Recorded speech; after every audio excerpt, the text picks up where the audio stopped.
panen cesim ya. Ini cesim yang siap kita panen.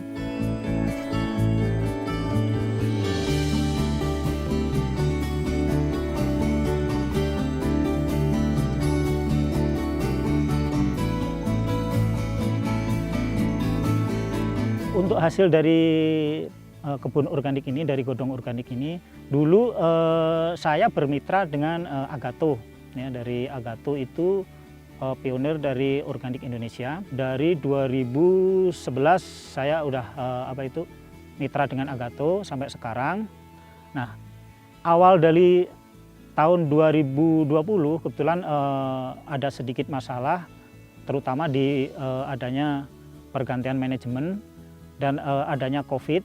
Jadi dari awal tahun 2020 saya sudah tidak mengirim lagi, tidak mitra lagi dengan Agato. Kami berpikir karena hasil kebun juga ada terus kita juga bingung bagaimana memasarkan. Akhirnya kami ada solusi, akhirnya kami ada 2 mitra yang mau mengambil komoditas kami. Jadi kami setiap hari Senin itu kita akan ngirim komoditas kami yang ada di hasil di godong organik ini.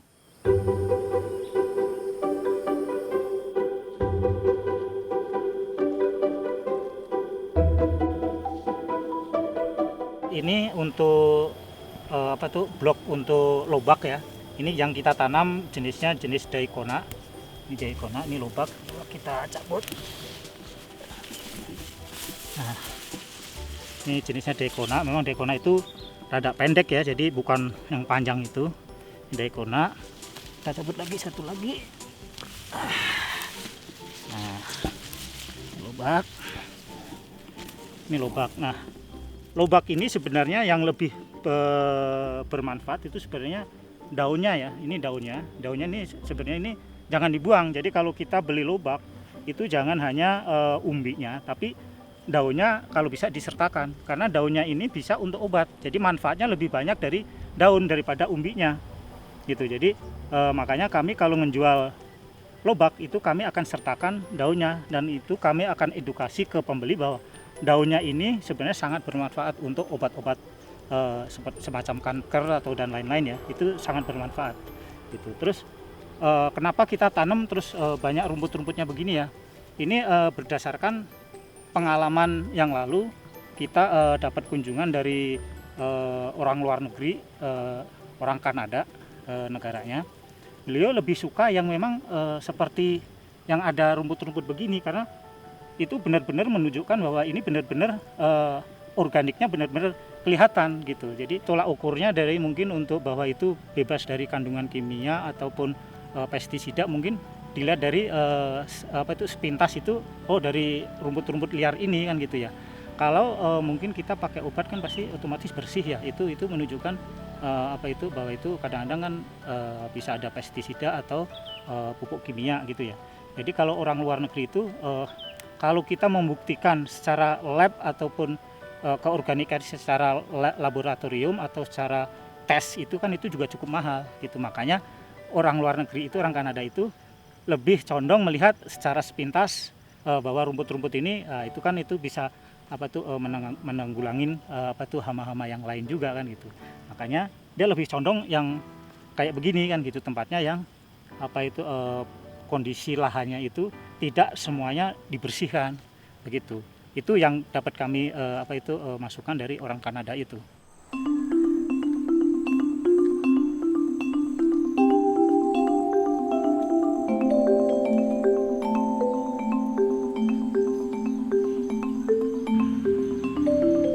Nama saya Atang, menjadi petani dari mulai tahun 1985 di Ciloto, tapi itu bukan organik secara kimia. Nah, setelah itu saya mulai bertani organik dari mulai tahun 2011 setelah bergabung dengan Bapak Sumadi.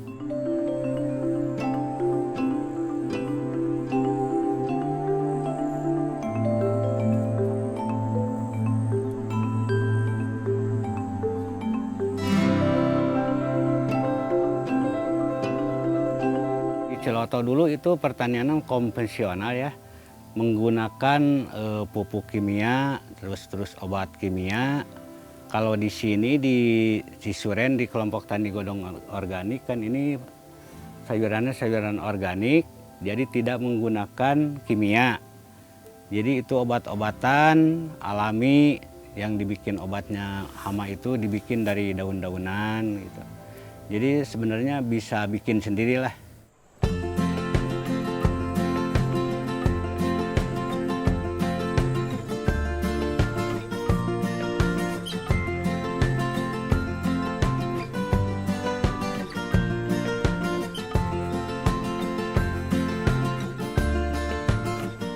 Ya kalau sekarang bersuka organik gitu, karena ini udah dijalani selama berapa 10 tahun lah kurang lebih gitu, organik. Jadi sekarang yang dipegang itu pertanian organik gitu. Kalau dulu waktu tani konvensional ya, Abah juga waktu penyemprotan suka sesak napas, Pak. Jadi mungkin untuk mengisap kimia mungkin ya, karena dulu itu kimia itu kan kalau keisap ngap ke sini ke napas lah, sesek gitu. Kalau sekarang menggunakan obat organik, alhamdulillah belum terjadi lagi gitu. Jadi napas itu enak lah gitu.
Setelah kita panen, kita cuci akarnya dari kotoran yang bersih sebelum kita packing.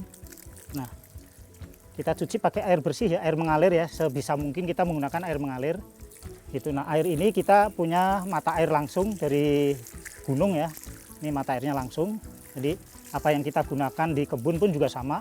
Kita mata air langsung, jadi tidak ada kontaminasi dari pertanian non organik. Nah, ini semua udah dicek juga, udah diuji. Jadi airnya ini bagus.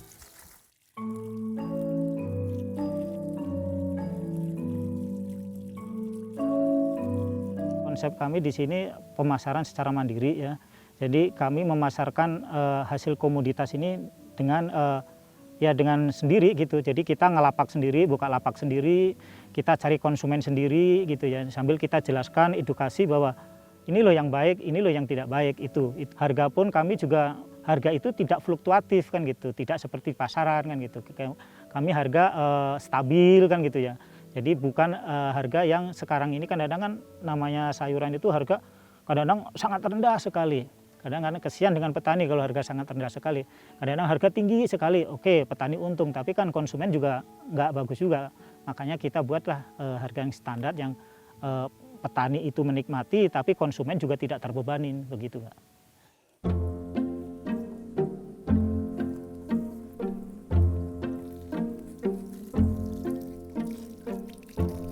Ini kita packing, Pak.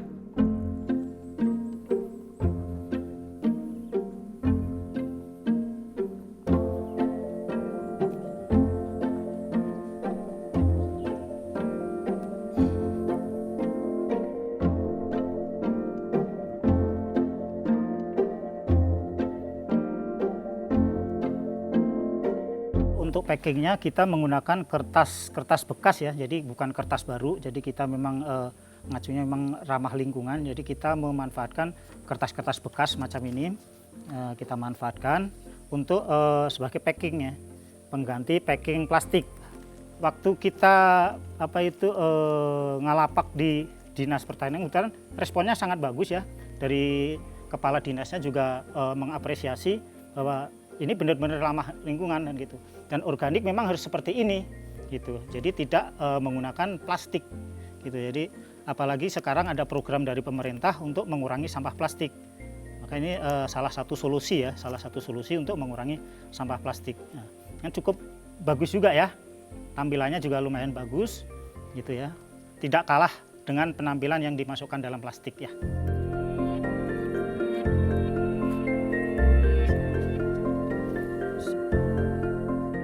Selama ini bahwa sayuran organik itu kan anggapan masyarakat itu mahal gitu ya. Memang di supermarket itu mahal ya.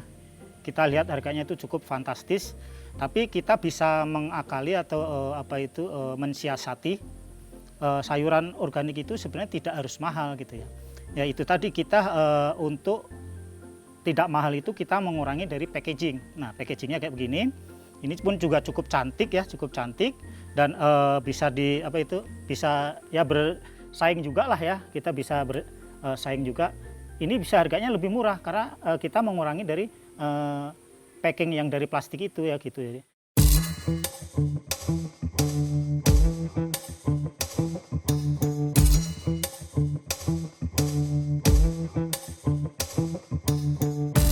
Jadi gambaran harga kemarin kita jual untuk pokcoy ini ya, pokcoy ini. Kalau di harga di supermarket itu kan kalau nggak salah kemasannya itu per 2 on ya. Kalau di supermarket itu per 2 on. Kami kemas waktu itu per 250 gram, jadi 1/4 kilo. Harganya nggak jauh beda dengan harga pasar lokal. Selama ini sih menguntungkan Mbak, Cuman kan namanya konsumen kan fluktuatif. Kadang hari ini laku semua, kadang juga enggak kan gitu. Itulah hukum alam dari penjualan ya begitulah Mbak ya kan gitu. Kadang-kadang konsumen itu stok masih ada, kadang-kadang stok kosong kan gitu. Nah itu kadang-kadang gambling juga Mbak ya. Tapi secara keseluruhan sih Mbak, secara keseluruhan ya sudah saya alamin. Kalau kita jualan sendiri sih itu lebih menguntungkan daripada kita menjual ke reseller gitu ya. Itu kadang-kadang kita itu di harganya ditekan, terus kualitasnya harus bagus kan gitu. Nah itu kadang-kadang kita susah. Cuma kadang-kadang kan petani kan ya gimana lagi, kadang-kadang susah ini pemasaran, makanya kita usahakan untuk bisa jualan sendiri.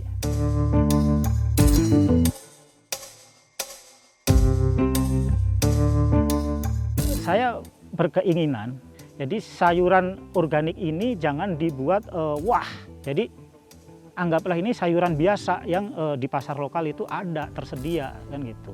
Intinya harus kita putus mata rantai itu. Intinya itu mata rantai dan packaging ini harus kita rubah.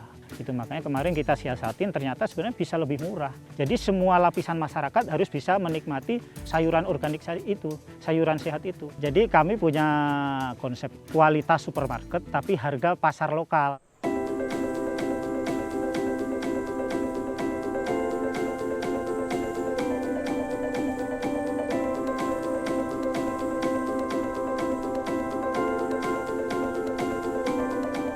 Kami berharap untuk kawasan puncak nih Mbak, ini kadang-kadang kan di Jakarta itu kalau ada banjir kiriman dari Bogor, dari puncak nah gitu. Kami kadang-kadang sedih mendengar kayak gitu Mbak.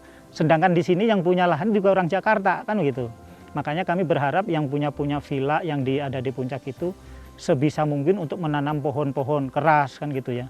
Kan tidak semua lahan itu kan digunakan untuk villa kan gitu. Jadi sebaiknya ada lahan-lahan kosongnya itu tanamin pohon-pohon keras sehingga untuk menahan arus air yang langsung turun ke Jakarta. Mudah-mudahan sih dari pemerintah juga mendengarkan hal itu gitu dan bisa untuk jadi acuan untuk membangun villa itu harus menanam pohon dulu.